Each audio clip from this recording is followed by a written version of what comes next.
Sa sigla ng tugtuga at giliw ng indak ng bawat mananayaw, muling namukadkad at naging makulay ang kalsada ng Baguio.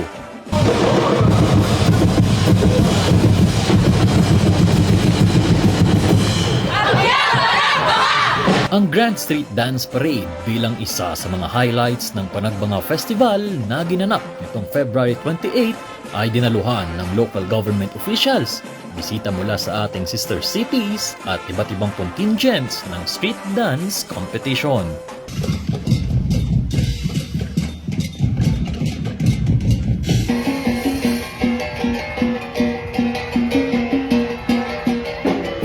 Sa opening remarks ni Vice Mayor Faustino Uloan, kanyang binanggit ang kahalagahan ng panagbanga sa Baguio at ang simbolo nito sa kultura, pagkamalikhain, disiplina at katatagan ng komunidad ng Baguio. Panagbinga is far more than a seasonal spectacle.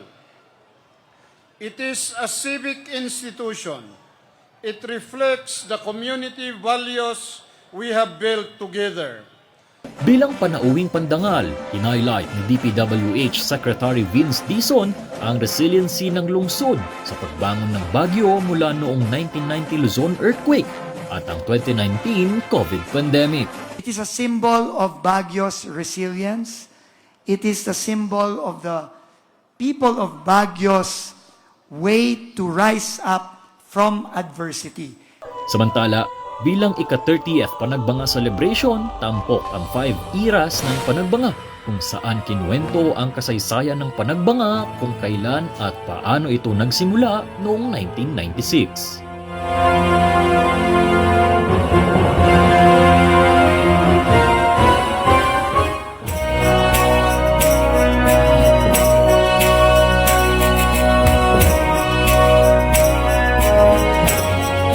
Sa pagtatapos ng Grand Street Dance Ceremonies, itinanghal na kampiyon ang Mabini Elementary School Drum and Lyre Corps sa Drum and Lyre Elementary category.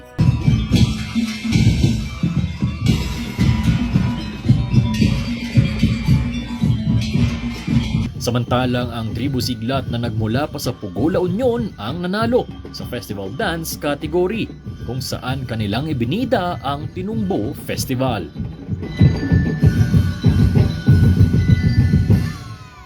Nico Gatchalian.